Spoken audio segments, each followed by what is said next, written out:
I'm Richard Figueroa. My name is Nicole Santos. My name is Monica Galicki, and I'm from North Carolina State University. So our team decided to do a project on the recyclability of oil-contaminated cardboard. We were, eating dinner one night with pizza, and we decided, hey, this might be a good idea for a project. So we focused on how pizza boxes, once they're contaminated with oil, they can't be put into the recycling process because the oil just can't be taken out of those cellulosic fibers. To address the issue of cardboard that can't be recycled, we came up with 3 main ideas.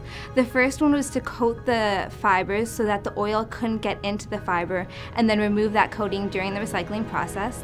The second was to add something to the solution that would extract the oils from the fibers. And then the third one was taking those oil fibers or other fibers and running them through the recycling process and then later dehydrating them, then adding them to composites with high-density polyethylene or polypropylene. Some of the potential benefits of the project is we definitely get waste out of the landfills that really destroy our earth and do nothing in the ground that have no good. So when you think about how much waste is being put into the landfills because those materials can't be recycled due to the oils that are in them, I think as our society progresses, this issue is going to continue to grow, and our project will become even more relevant in being able to address that issue.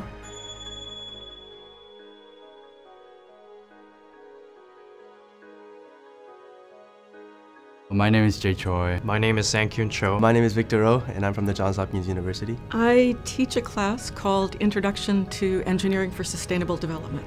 In that class, I ask people to, as a kind of team project, to actually devise a technology to meet some need of poor people wherever they happen to be. So our project is called the Pegasus Project, and it stands for Paper for Education, Growth, and Sustainability. And one of the main things that we wanted to target was education development in developing countries.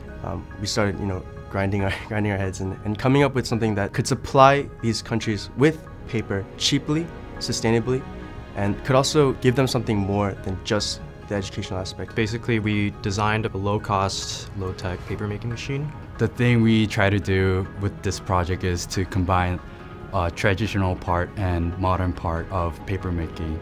Everything is compact in one machine, so that just one go you'll create like 50 or 100 or more than that paper at once. We want to distribute the machine to local farmers in Ethiopia so that they could use agricultural waste that they would otherwise incinerate to make additional profit using paper.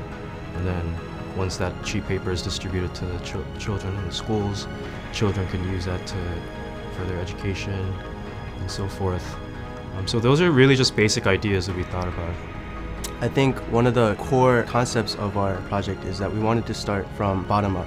So we wanted to focus on maybe one community, one nation, one country, one village. Start smaller and then have a bigger impact in one place that can kind of fan out around into similar communities, because most of these developing countries are struggling with the same thing.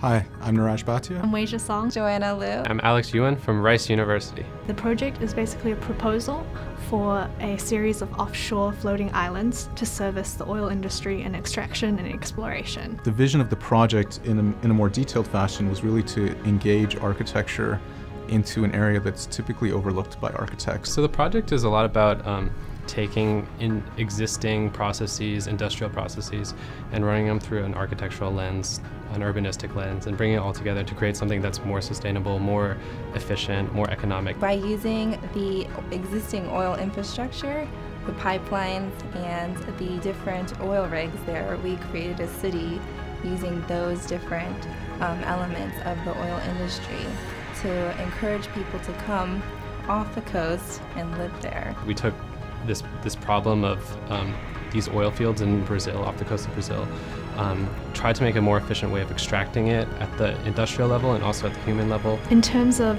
how our society functions and how much we rely on petrol and gas to power our society, a lot of how that gas is harvested and how it is produced is gone unseen. So I think our project really highlights that issue and can bring an element of sustainability to the entire process.